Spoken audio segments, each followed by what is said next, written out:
Hello, everyone.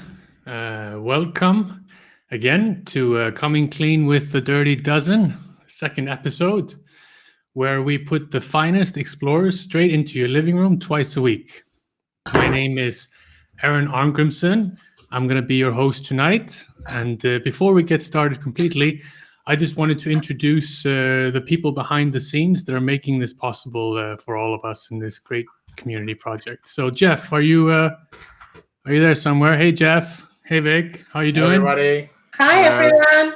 Jeff, is the missus upset you closed all the internet or what? Yeah, I said she can't use Netflix right now. She's very unhappy. Quite a bit going on in here.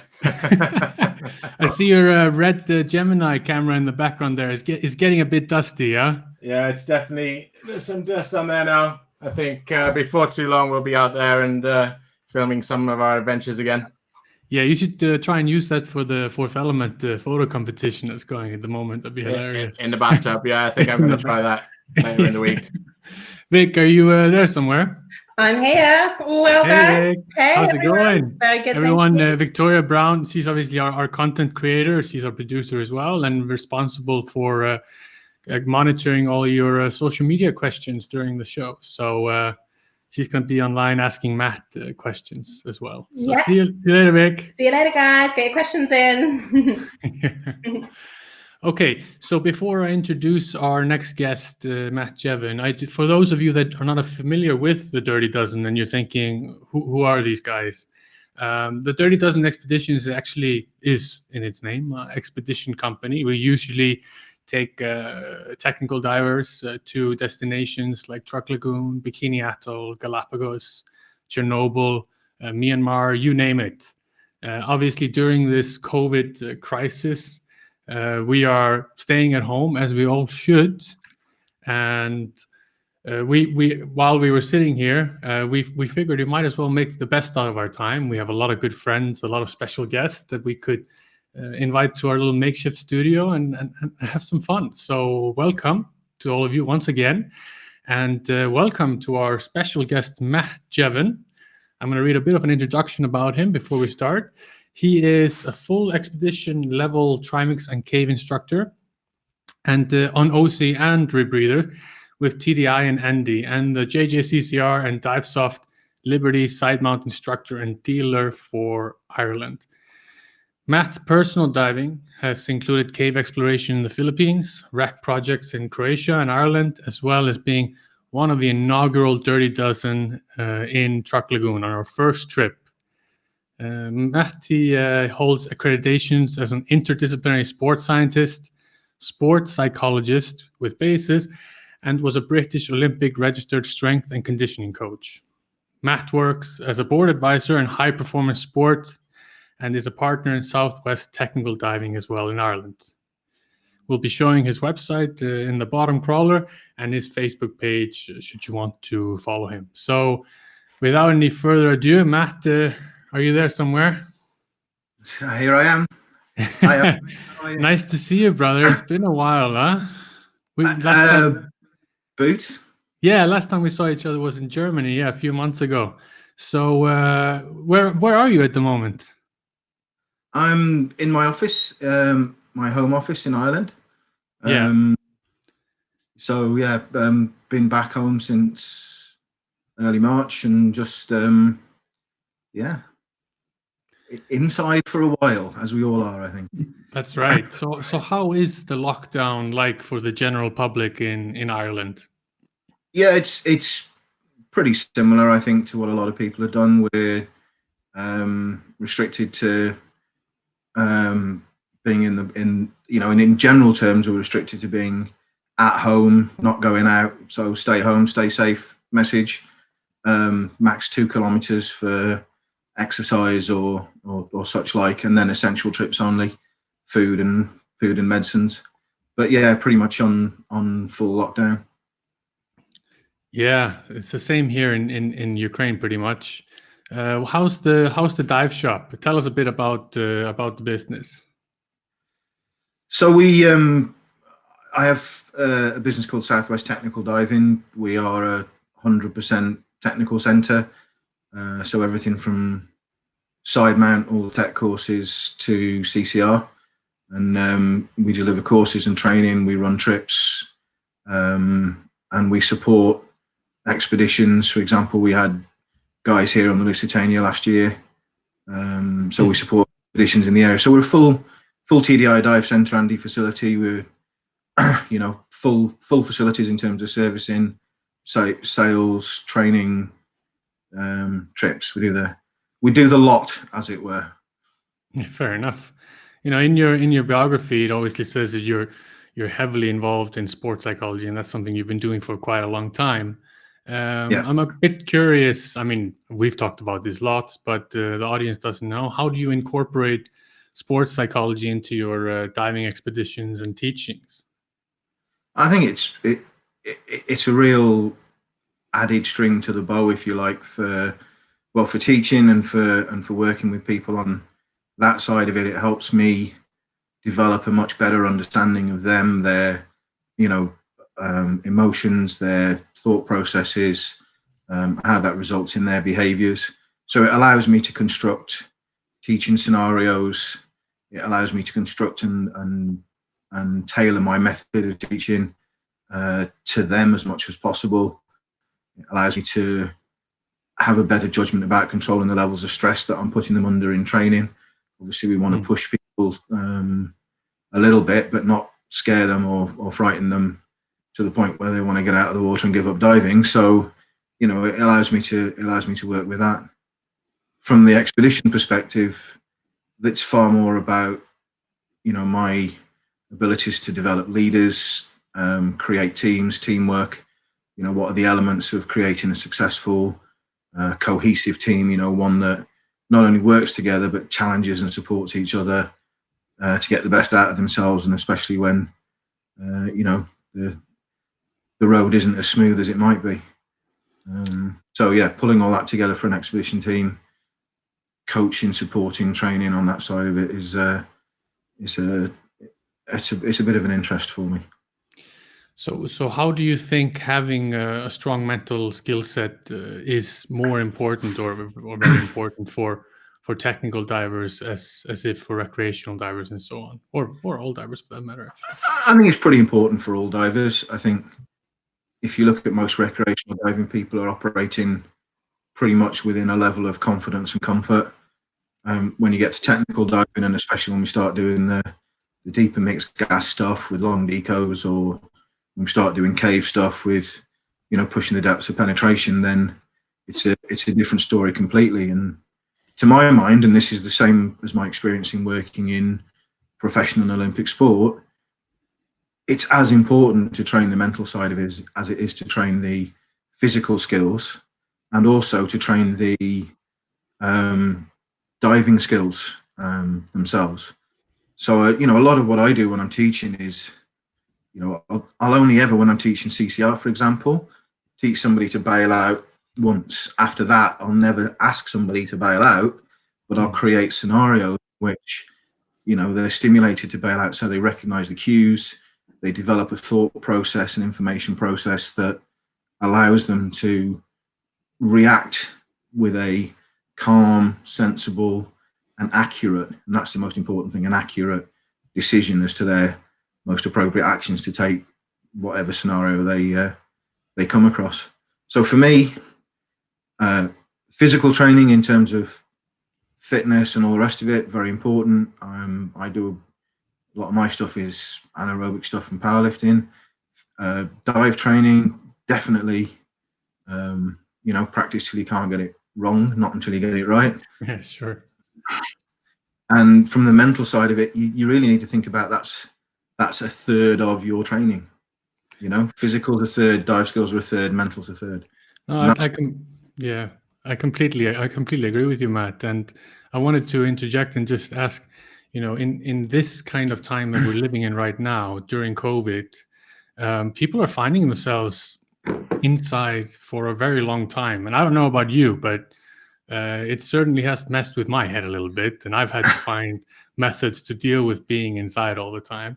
Is there anything that you can tell the viewers, and this is outside of diving a little bit, but any tips and advice you can tell them while being in isolation like this? I think the first thing to do is normalize it. You know, a lot of people will start to get those feelings that, you know, you're feeling sort of caught or trapped in an environment, and you're feeling your freedom's gone, and it's, you know, it's an emotional challenge as well as a cognitive, a thought process challenge, because all of your behaviors and normal routines have gone. And the first thing is you need to accept that that's okay to have that reaction. There's nothing wrong with you for feeling out of sorts or emotionally disturbed or out of your normal emotional equilibrium because this is going on. Yeah, and I think not normal. It's not a normal situation. So No. for you to have a reaction that isn't normal is perfectly okay. And once you can accept that something is okay to have, then you can start to come to terms with that a little bit more easily. And I think then you've got to ask yourself, what are the characteristics of how you cope with everyday life? Are you the sort of person who likes routine and detail? Are you the sort of person who likes to have time for creativity and freedom of thinking? You know, what's your natural approach to things? And create a plan for each day that allows you to have that time. Don't fall into the get up when you wake up, go and watch some TV. Yeah, wear pajamas for Sticking days on end. Yeah, start drinking rum at midday. You know, Yeah, right. I'm going to be a pirate today. You know, just start to think about establishing get out of bed, do your bit of Get a physical routine exercise, going, get yeah. your nutrition right. Yeah, get something going that suits you. I'm terrible with routine. I hate routine. I need a lot of different stimulus. But need to get up and get at it, you know? Yeah, of course. Yeah. Well, without any further ado, to be honest with you, it is time for you, Matt, to come clean with the Dirty Dozen, to be honest, with the topic of tonight. So, well, I can just tell you from a personal point, when I got the message that you were positive for COVID and you were not in a good way, I didn't know straight away. I was shocked. It was a terrible feeling finding out that a close friend of yours is tested positive and is not in a good way.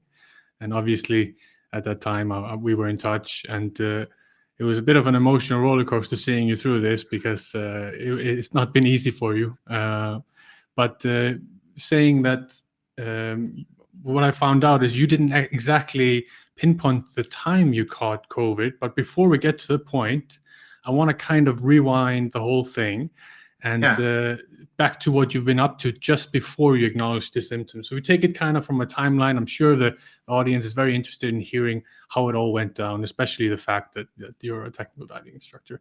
So let's just rewind and start with question number one.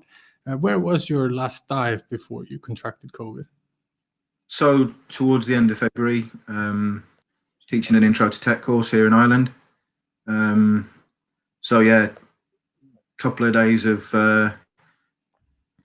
dive student, and you know, very, very enjoyable. So nothing deep, nothing spectacular, but a really sort of satisfying couple of days teaching. So one thing I do remember, because we were talking at that time on Messenger or something, that you were catching a lot of flights. What travels were you up to, and what was happening? Yeah, so I think, as you mentioned in the biography, you know, I do the three things. I've got the diving, I've got my sports work, and then I work in sort of high performance business as well. So leadership strategy advisor to a lot of private equity supported companies. And I try and split my time between those different elements in a balanced way, because I find them all quite exciting, quite stimulating. So having done a little bit of the diving, I then had a couple of weeks of travel for business. So I was, the week before I started to show symptoms, I did 4 flights in 5 days with 3 airports, 2 cities, bunch of hotels and meeting rooms, etc. So Manchester, London, Cork, Stevenage, you know, so a good bit of travel, and that was in support of one of the businesses that I work with. Yeah, you're getting a lot of love already on the social media feed. I can see lots of people wishing you well. So one observant viewer has seen the Darth Vader behind you. I thought that was quite funny. Well, that's our strap line on the Southwest Tech is join the dark side. Yeah, we're right. a bit in cheek about it, but it's. I think you got we do this diving stuff for fun, mate. Yeah, of course. And you got to Yeah. laugh with it, right? So Yeah. we're definitely on the dark side. So tell me, Matt, a little bit more. So when did you first notice your initial symptoms for COVID? Where were you? What was happening? Well, I'd done those flights and I flew back into Cork on the Friday night, which would have been the 13th of March. And we had a weekend planned with some good friends, just a relaxed social weekend. And I was feeling pretty tired after that week, as you can imagine, but looking forward to a bit of chill time. And by Sunday night, I was starting to come down with what you might consider your typical flu-like symptoms. So headache, general achiness, general sort of tiredness and such like. And I put that down to, just a busy week. It had been a busy week, long days, lots of travel. And I thought, well, yeah, there is the COVID thing going around, but this feels pretty flu-y. So just decided to start treat it as that, as you were, but then decided as well to start isolation at that point, just in case. Yeah, of course. I'm quite a conservative guy, and if I had managed to pick up the infection, the last thing I wanted to do was give it to my wife. So, yeah, we very sadly had to split into separate rooms at that point. Yeah. And from that point on, what do you think what was the progression of the illness? So how rapidly did you deteriorate from then on? So I started with a week of, from that day, I started with about a week of flu-like symptoms. The headaches were a fair bit worse than I'd experienced or would normally experience. I'm not the sort of guy who pops pills for that sort of stuff. I usually try and address hydration issues or whatever, but I wasn't getting over it. We'd been checking my temperature just to see if anything was happening, but first week, nothing. And then by the second week, we really started to, that's when the fevers started to set in. So, from the sort of the 15th through a week, sort of flu-y symptoms. And then as soon as the fever started, that was really it, talking by phone to my GP, very good relationship with them. My wife was chatting away to the medics and the pharmacists and everybody else. At that point, having gone through flu-like symptoms and then hit the fever, you were kind of going, yeah, this is probably 90% certain COVID. So from that point on, everything was treated that way. And when did you visit the doctor, did you say? No, I didn't visit. No, but you self-prescribed, and Yeah, the advice is if you suspect it might be COVID, is not to go to the doctor, but to contact them. And obviously in contacting them, you describe your symptoms and they give you the necessary advice and you make a decision as to whether, everything's bad enough that you want to go to hospital. That was an option that was suggested at the time. But obviously I've got background as an instructor and the med training that comes with that. I've also got background as a paramedic EMT, and I've got a dive centre with, a 150 litre bank of O2. So yeah, right. So we just set up O2 in the house just in case things started to head south a little bit. Wasn't really, that first couple of weeks wasn't really getting the breathlessness, was just feeling like I'd been hit by a freight train. Yeah. As the fever broke, that's when you really started to feel the fatigue and the just total lack of energy, and that's when I really started to feel the build up in terms of shortness of breath. So over the next couple of weeks, the GP was like, well, 5 days after the fever breaks, you should be non-infectious.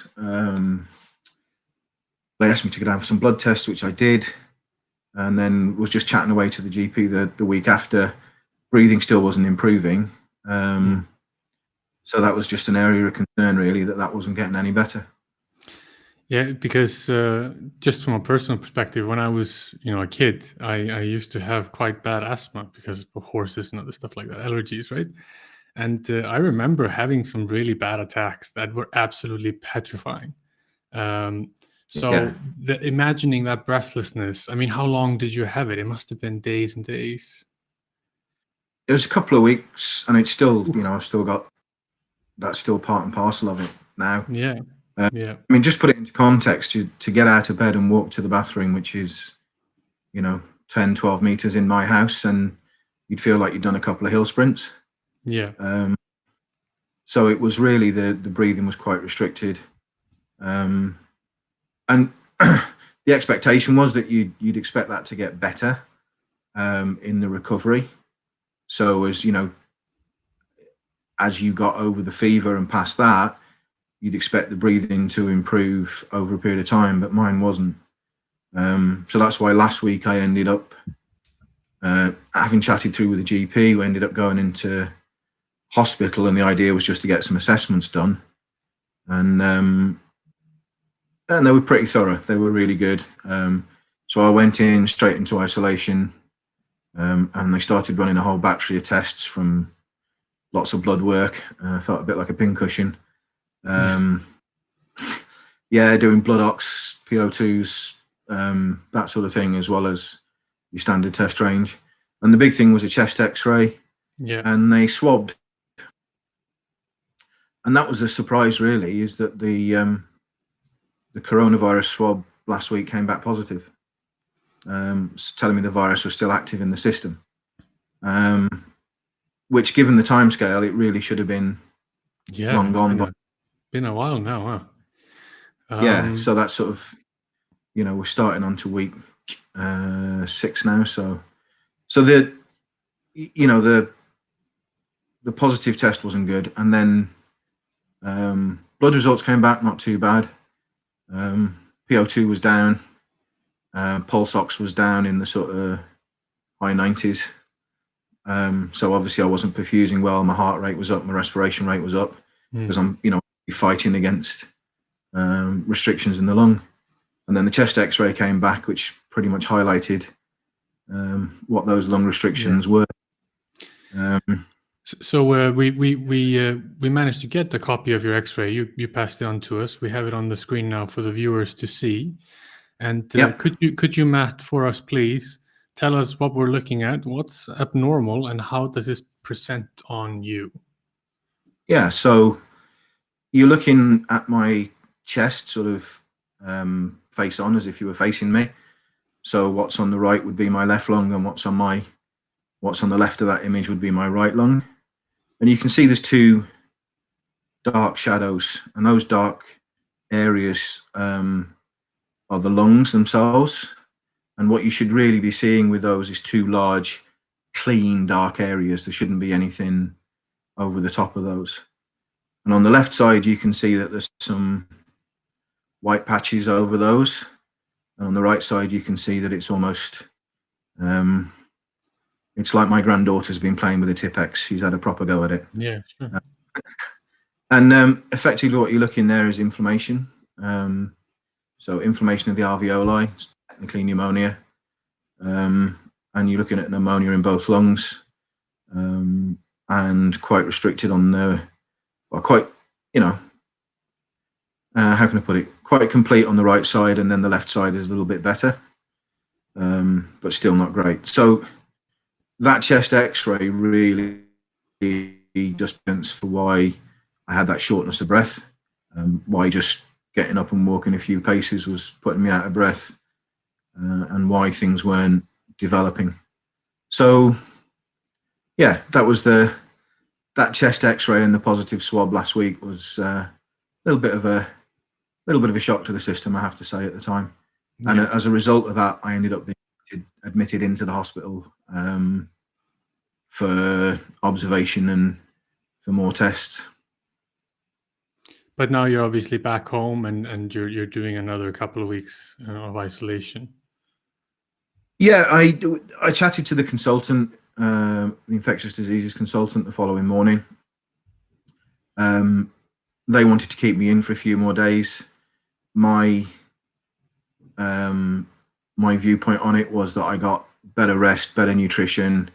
I had O2 available at home. I could monitor myself while at home. I had great care at home with my wife. You know, she's been a Thank you so angel through much, the whole Jevon, for process. taking so good care of him. Yeah, I am apparently still worth it, but you know. So yeah, I mean, I was chatting that through with a consultant. They wanted to keep me around. I just felt that, you know, hospital is not a place where you sleep well. You know, the staff there were absolutely fantastic, really looking after me. But, you know, I just felt I was going to be in a better position at home. Siobhan's got, she's a physio. She's got an emergency medical background as well. She's familiar with barrier techniques. So we felt pretty safe about it. And I managed to persuade the consultant to let make an escape. They were very good. I got IV antibiotics while I was in there. I got antivirals, which included some anti-inflammatory stuff on the lungs. And to be fair, since I came out last Thursday, I've noticed a step-by-step improvement day by day to the breathing, to the lungs. So I can now jump up and go to the bathroom without feeling like I've done a set of hill sprints, and I can actually walk up the stairs without needing to sit down at the top of them. And it feels like the trajectory is going in the right direction. And that's where we all want it to be. That's good. I'm really glad to hear that. Thomas Bungard, obviously a good friend of yours. Hi, Thomas. He's got a funny question for you. He's asking, how was Jevon's cooking? So I don't want to embarrass my wife. No, but because honestly, I'm going to have to slightly. So Siobhan and I have been together for well in excess of 25 years, and we met in the Bahamas. So we actually met on Paradise Island. So I met my wife in Paradise, which is a great story. Yeah. And then she was working in an orthopedic clinic in upstate New York. We decided we were going to move in together. She picked me up from the airport, brought me back to the apartment, and she said, "I've cooked." And I'm like, "Brilliant, she's cooked." And it turned out to be a jar of veggies and a tin of pasta sauce, which was the last time she cooked for quite a few years. So up until before this, there's some doubt about the exact figure, but in 25 years, Siobhan had cooked 15 times. Oh yeah, that's the long story we have. Yeah. Well, that was. I think she was quite proud of it. Her words were, "Why haven't you embarked yourself?" So I was the dog cooking away, and that was fine. We swapped the laundry and washing up service for my cooking, and I thought that was a pretty fair deal, you know. Yeah. No, Jevon, we're just joking around. I just want to say thank you so much for taking such good care of him. He's a good friend of ours, and I'm so happy he's feeling better. But what I have to say now is that since I've been ill, Siobhan's done roast dinners, beef stroganoffs, Thai curry, and they've been brilliant. So we're going to have a look at this division of labour again, I think, when I'm better. Yeah. But so let's get back to you being back home. So you obviously have some kind of a treatment plan now that you're at home. And was there any kind of a breaking point specifically that you remember? Really, I think just as the second, third day of antibiotics started to take a hit, that's when I really started to notice that, I could take a deep breath. Before, the breathing had been quite shallow, quite difficult to take a deep breath without it resulting in a significant coughing fit. I couldn't yawn. I don't know if you know when you yawn, but you take quite a deep breath. Yeah. So, I'd sort of start a yawn and end up coughing. So it was, second, third day of antibiotics, really, having come back from the hospital, and things started to move in a very good upward trajectory. My my pulse ox also started to improve. I'm able to monitor that at home as well. So yeah, excellent.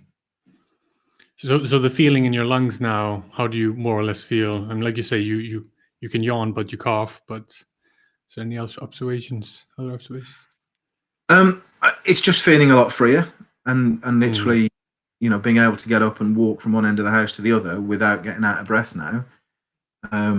It sounds a small thing, but for me, having been through the last sort of 3 weeks, it's a pretty major achievement.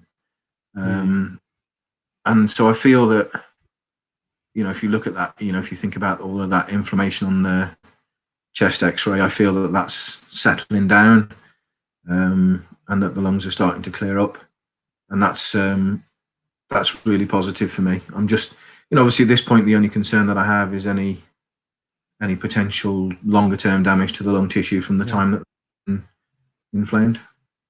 Do you think there are any ramifications for your overall fitness post recovery, not only your lungs?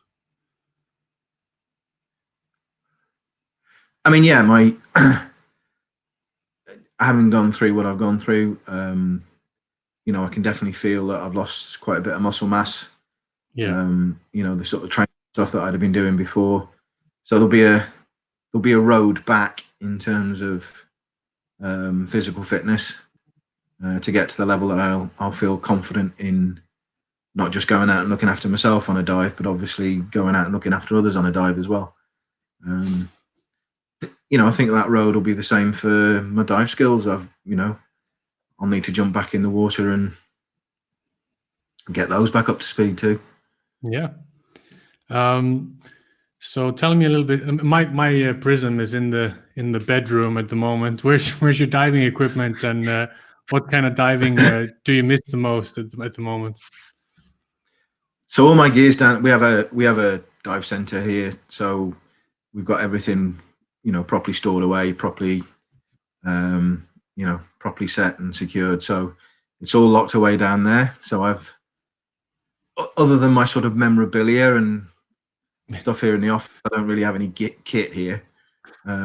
Although Jacob from Divesoft has just sent me through a really nice BOV, so I need to have it's very sexy looking bit of kit. I'm going to, stroking that for a while. I think he might be there somewhere. Hey, Jacob, how are you, buddy? I'm coming on your show on Thursday.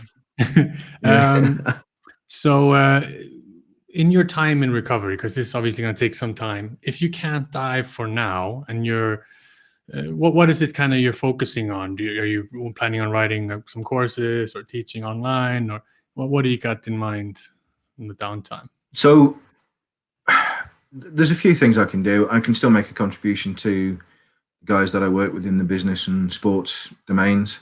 And from a diving perspective, I've got guys who, we did the Irish Dive Show at the beginning of March. I have a good cohort of students from there and from referrals who want to start training with me this year. So I've got guys out studying their Advanced Nitrox Deco Pro all the way up to Trimix and CCR and Cave. So I've got guys out studying all the manuals, and I'll be delivering some of the lectures and theory and such like for those over,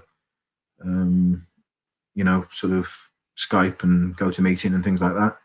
So, I'll be trying to work away, continue to progress things whilst the actual in-water activities are restricted.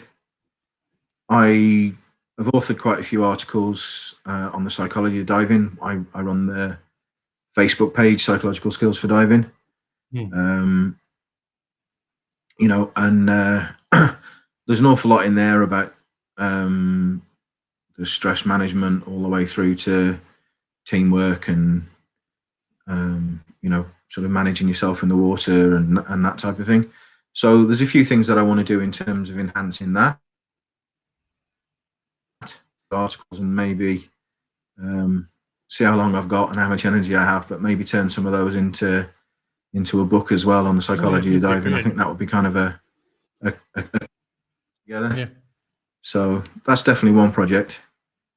And then there's doing a bit of self-development as well, making sure that I'm staying up to date on the latest in deco theory. Be looking forward to Mark's chat later. When he's talking about. So it's always good to make sure you sort of develop yourself as well at the same time. The day you think you know everything is the day you get yourself right.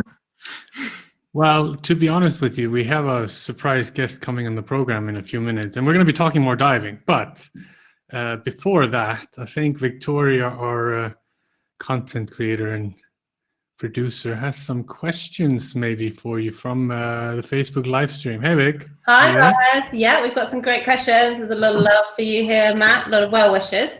Guy Rogers. Thank you. Thank you all. Guy Rogers is asking, are you concerned about the pulmonary effects of COVID-19 and returning to technical diving? He's also asking, do you think you'll adjust your gradient factors or other things? Yes, I'm concerned. And to be honest with you, I think anybody that's even been suspected of having this in its mildest form would be concerned about return to diving. And again, personal opinion, but I think that if you're suspect or have been diagnosed with COVID, there's going to be some impact on the lungs, even if you haven't felt it. And go and get it checked out. Get it checked out by a dive physician that's familiar with the issues surrounding COVID, with the issues surrounding the lung tissue. So yeah, for me, I'm very lucky with some of the contacts that I have in the medical community, and I'll be making sure I have a clear chest X-ray, that I have my lung function checked out, and that all of that is 100% where it needs to be before I jump back in the water. And yeah, that's a concern for me. But from a psychological perspective, I have no control over that. The thing I can control is the quality of work I put into my recovery, and I'll do that to the best of my ability, and then we'll see where we are when we get to the end of that point. In terms of adjusting gradient factors, no. And the reason for that is that I won't be going back to technical diving unless I get my lung function cleared. If my lung function is sort of 80% of what it should be, you're not going to get around that by adjusting gradient factors. Your gaseous exchange, your ability to perfuse and diffuse, it is going to be compromised. There's a possibility of lung shunt, there'll be a possibility of tension pneumo under pressure. It's not a question of diving more conservatively. It's a question of getting cleared by a physician who knows what they're doing before you dive. Right. Andre Horns asked, first of all, he's happy that you've recovered. And since you've had first-hand experience, he's been reading an article that states that COVID-19 is having lasting effects on the lungs. And the article claims, without any studies, that the infection is not an option, that diving after this infection is not an option anymore. Have you been told something similar by your physicians, or is this just hype? No, I think there's a lot of stuff that people are putting out there for various different reasons, and whether that's attention grabbing on social media or whatever. I've read stories from and scientific articles from doctors on this small case study type stuff, because you've got to bear in mind this is pretty new. Nobody's really done any long-term epidemiological studies on this. The data we have on the progress of this virus and the recovery from this virus, it's not there yet. Not in any scientifically significant population mass for it to be meaningful. So at this point in time, we don't know. For somebody to make a blanket claim that you're not going to recover and your diving days are over, I think is ridiculous. For somebody to say that we'll all get 100% better and everybody will go back to diving is equally ridiculous. How everybody's individual reaction to how the virus affects the alveoli, the inflammation of the alveoli and the lungs will be different. How I respond to that, I don't know yet. Hopefully that I've got enough, resource, and I do enough of the right things to get 100% better, get a physician cleared, jump back in the water. And that's my prime goal, really. Thanks very much, Matt. Thanks. Thanks so much, Vic. Now, Matt, you're an original member of the Dirty Dozen. You went to Truck Lagoon with me on our first trip that we did, which was pretty epic. Well, just before we started the show, sorry, what was that? I can't argue with the epic, mate. I'm afraid that's a description. No, it was a great trip, and it's quite funny. I was just talking with Jeff, who obviously is behind the scenes here. And he was on this trip as well, and it just so happened I had a Yeah. chat with Mark a few hours before we did this broadcast tonight, and I think he might be with us. Is that right, Jeff? And you join us as well. Hey, there he is. Aron. There he is. Hey, Mark, how's it going, brother? Mr. Powell. Hey guys, great to see you again. It's great to see you up and looking reasonably well, Matt. Yeah, it's really good to hear you're on the road to recovery. Yeah, thanks, Mark. Appreciate that, mate. Means a lot. Yeah, good to see you, brother. Well, since Mr. Deco for Divers is here, I wanted maybe to take the opportunity and see if you have any questions for Matt, since you've been watching, I assume.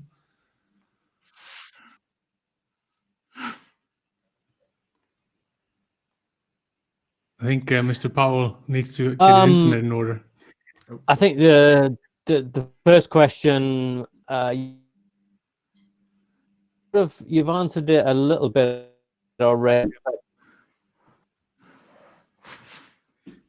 You've answered it a little bit already, but what sort of timescale do you think, a gut feel, what sort of timescale before you're going to be back to? It's hard to say, really. I think based on where I am at the moment, I'd probably be thinking, I've got at least 2 or 3 weeks maybe to clear the virus and to get the lung function back, and then it's down to really how quickly I can get the fitness back. So from there it's jumping into the gym and seeing how that pans out. Luckily, I have my own lifting cage and platform and rower gym here at the house, so I haven't got to travel far to get it done. So yeah, as soon as I'm feeling the lungs are up to it, I'll be pushing a bit of metal and dragging a few chains on the concept too. Excellent. I think, Mark, your internet might be slightly better. Do you have any other questions? I just wanted to also ask Matt, obviously with your background, your medical background, what sort of research have you, for example, the Belgian hyperbaric article about getting back to diving after COVID-19? Yeah, I mean, I've read as much as I can, and obviously from my perspective, there's an interest in reading some of those articles in terms of the outcomes and the opinions that each of those physicians is holding. But I'm obviously also interested in things like, are there positive steps I can take? What about hyperbaric oxygen therapy in the recovery? There's studies that are showing that that's got some benefits, and then there's a couple of studies saying that it's no good at all. But you got to bear in mind, Mark, and somebody who assesses scientific papers, we just don't have that level of data at the moment. We haven't got enough control groups and cases that are being monitored. We haven't got enough people coming out of it and rehabbing and going back to other activities that are falling into it, let alone the quite small population that we have in diving. So I think you've got to take a lot of these so-called scientific papers, even though they've got physicians' names on them as opinions, and you take the expertise and the background of the author as a measure of the value of that opinion, and you utilize that information accordingly. But at the same time, we've large population double-blind trial studies that are showing us outcomes for different treatment modalities, different rehab methods, etc. So I think it's very much at this stage, it's very much driven by how I feel and the advice that I've got from my own doc and consultants in terms of where I am relative to the virus. And probably going to have to trial a few things out and see if they work. So thanks for that, Matt. And yeah, I think you're absolutely right. It's good to see you again, Mark.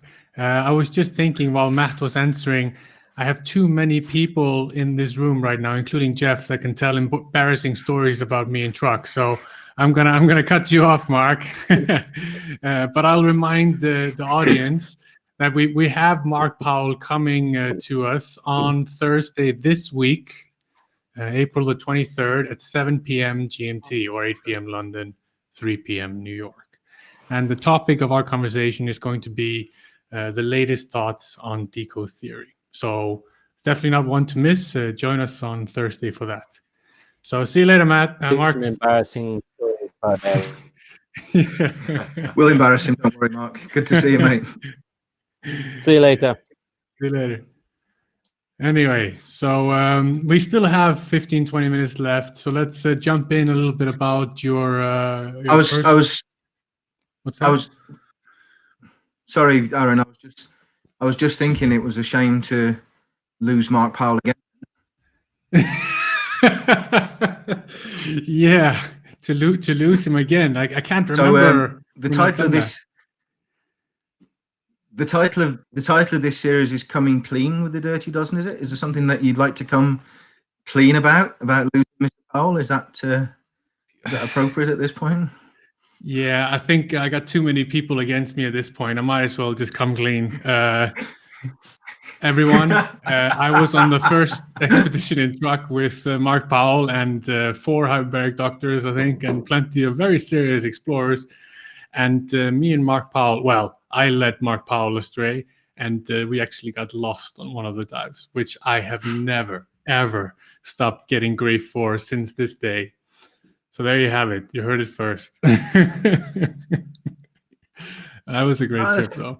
That's the short story. Yeah, we split into a couple of groups.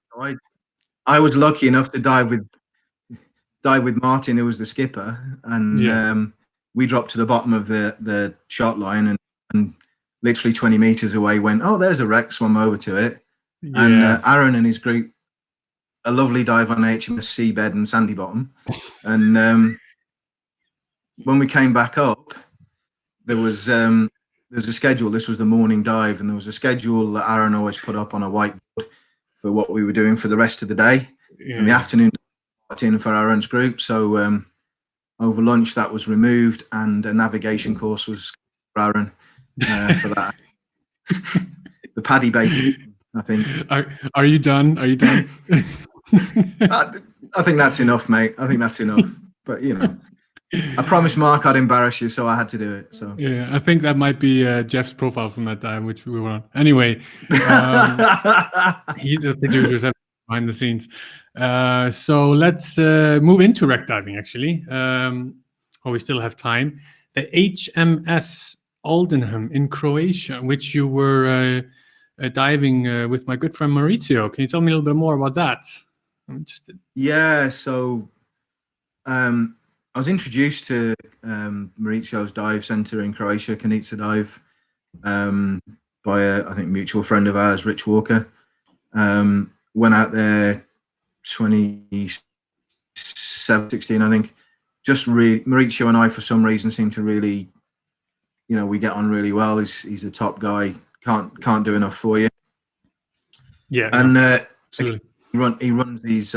Super guy. Yeah. Occasionally, he runs these little pop-up dive centers on some of the islands.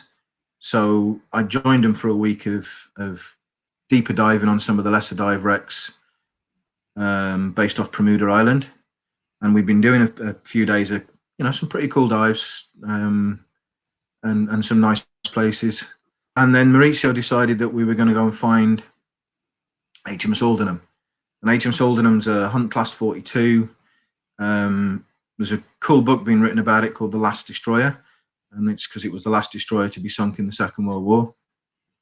And it had done a land bombardment, come off from the land, was making a turn around one of the islands, hit a mine midships right over the engine room. That knocked the bow down fairly straight, and the engines continued to turn and took the stern off for a little bit of a trip. A bit of a trip, yeah. So yeah, very sad. 90% of the crew died in the sinking, and so it was pretty tragic event.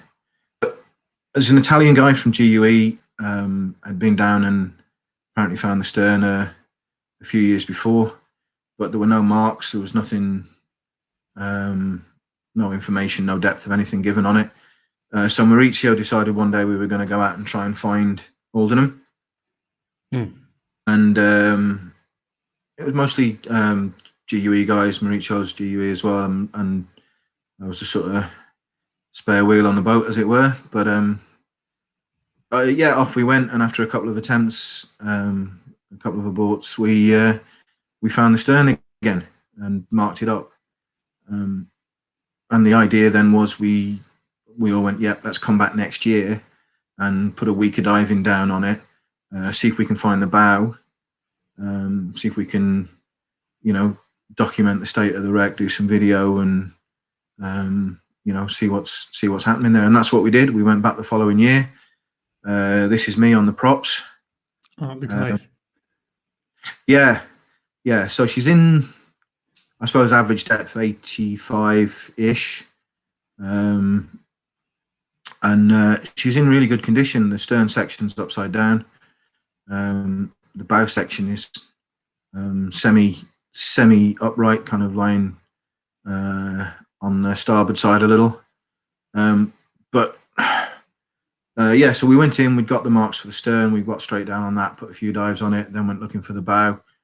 I think it was Rich Walker and Marcus Newbold were first onto it, possibly Dirk Remmers as well. And it was just, yeah, a great experience to have found that. And then we put down a few dives, did a lot of filming. Dirk's top guy with a camera, as well as Rich, so we doing a lot of lighting and bits and pieces for him. But it's amazingly, you know, intact. I mean, I've dived. A lot of people may have dived the Southwold in Malta, which is 60 odd meters. In the bow there is, you know, it's sort of lying in a similar position, and lots of stuff have fallen off it. Those superstructures aren't very strong. Whereas on Aldenham, it's almost fully intact. The bow section, the bridge is intact, which is pretty amazing, and you can get in and look at a lot of places. So yeah, we put down a few dives on a lot of video, a lot of photography to try and document the state of the wreck, and pretty cool experience diving with some pretty cool guys. Yeah, I'm waiting for my invitation. I want to come. Yeah, well, I mean, Mauricio, obviously, when all the madness is over, you know, he still goes and runs. Hey, buddy, if you're there, bro. I haven't forgotten the beef tax. But yeah, so Mauricio runs sort of a couple of pop-up trips a year down south. Yeah. And if the right divers are on the boat, then Aldenham's a possibility for sure. Definitely the best dive center in Croatia. How you doing, brother? Yeah. We got 5 minutes left, more or less. I wanted to bring in one other thing or the project you've been doing, because it's very interesting. Because you've been working with Philip Gray, haven't you? Yeah. So Philip's an interesting guy. He's an ex-Navy guy, ex-Navy diver, and an extreme artist. And I met Philip just after he'd come back from doing a painting project where he actually paints underwater in the cenotes in Mexico. So he'd gone in and painted a picture that I recognized in his studio, came from Car Wash. We got chatting. Right, in Mexico. Yeah. You know, Car Wash is quite distinctive in terms of the cavern zone. And, you know, that was where Philip was at the point, single tank diver, cavern diver. And he'd done some other stuff as well. You know, he's painted at Camp 1 on Everest. It's not base camp, Camp 1. Painted in the underwater in the icebergs in Antarctica, out in the desert, in the jungles in Borneo. And he just said, look, I wanted to go further. I want to dive like a lot of the support team that he'd got for that project from ProTech in Tulum. He said, I want to dive in trim and with side mount. So we arranged 10 days of side mount training out at Chris Massad's place, Rubicon in Lanzarote. And while we were out there, Philip let slip what the real ambitious project was, which was to go to China, to a 15th century city, Chengdu, known as Lion, that's 600 miles southwest of Shanghai, right in the middle of nowhere. You can see some of pictures there, and it was flooded in 1959 for hydroelectric. But under the water, so much of that history is still intact. And Philip wanted to go and paint in that city. And really, that was like, well, you know, it's deep, cold, viz isn't great. There's 3 foot of silt on the bottom of the lake, maybe more. You have to scooter into the site for 15, 20 minutes. He needs an hour at least to do the picture. So, you know, we were thinking, okay, so we spent the next 2 years training Philip up on CCR, building him up slowly, getting experience, you know, building time on the unit, and getting him to the point where, you know, we felt very confident with Philip to do those dives. And yeah, out we went, and we did 2 amazing paintings in there. We got some fabulous support from some of the Chinese divers out there, Jinhui and whatever from Unsub Scuba, and had an absolute blast doing it. And if you go to Philip's website or onto our Southwest Tech page, there's a 25-minute documentary called Into the Lion's Den. And you can watch the whole thing all the way through. Apologies for my cameo commentaries on the thing in there, but it was it's one of the coolest projects I've ever done, and actually to be one of the very few Westerners to go and actually dive in that city was incredible. You just can't believe what it's like until you get down there. You're looking at carvings done in the 15th century that are just absolutely, yeah, incredible. So guys, we put the website in the crawler at the bottom of the screen. Should you want to learn more about the movie, Into the Lion's Den. We are coming down to the last couple of minutes that are left of this talk. Vic, have you collected some more good questions from Matt before we close in? Yeah. Hi guys, still a lot of love for you there, Matt. I got. Appreciate it, everybody. Thank you. Excuse me for my mispronunciation before I say it, but Vishwanath, he says, "Hi Matt, what do the physicians say about the follow-up time for your lungs?" They don't really. It's I think, as I was saying earlier, you know, we've no real long-term case histories on this, especially for somebody coming from my starting point, which is like, you know, very good lung function and capacity, etc. So it's a wait and see, check in almost week by week.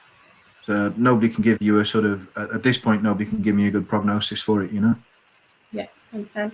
And Thomas, thanks for participating there, Thomas. Have you got any advice for the rest of us divers if we end up with the virus? Just however mild you get that virus, get your lungs checked out before you go back to diving. Go to a dive physician, get them checked out. That's the biggest advice I'd give anybody, just because I think of the risk associated with that. Right, and would you suggest that they have an X-ray first if they've either presented signs or symptoms or actually been tested positive? I think even if you're only suspect case, you know, you might have had some flu-like symptoms, you may not have had shortness of breath. Go to a dive physician, a good dive physician, not your GP. Take their advice, and they'll tell you what the best option is. You know, chest X-ray is probably the most quickest and most cost-effective way. If there's any concerns, they'll probably want to do a CT scan. But really, just get it checked out. And if the dive physician says you're good, you're good. Just don't take it on yourself to self-certify. Absolutely. Thanks very much, Matt. Thanks so much, Vic. No worries. And I think that kind of rounds us up for the hour. So before I sign off, I just wanted to take the opportunity, Matt, obviously, to thank you for coming clean with us on the Dirty Dozen. This is quite a personal story. It takes some cojones to go out and actually talk about it. I can imagine many people not wanting to. So thank you so much for sharing this with us and everybody out there on the web. And obviously, my friend, get better very soon, and hopefully we'll be diving together somewhere in the world very soon. Look forward to that, mate. It's been too long since we had a dive. So yeah, definitely. Yeah, absolutely. So Let's go find a nice cave somewhere, eh? Yeah, sounds good to me, man. All right, Matt. So thank you so much, and I'll see you later. Huh? All right, bud. Take care. See ya. Okay, everyone. That was the second episode kind of done for Coming Clean with the Dirty Dozen. Our next episode is already on Thursday this week. So pin that time in your calendar, 7 p.m. GMT or 8 p.m. in London, 3 p.m. in New York, where we have none other than the Deco man himself, Mark Powell, with his latest thoughts on Deco theory, given that Mark, you get the better internet connection, yeah? So I just wanted to thank everyone for joining us again. I'm your host, Aron Arngrimsson. Stay safe in these wild times. Take care of yourself and each other. And if you feel lonely, we are here to chat dirty. See ya.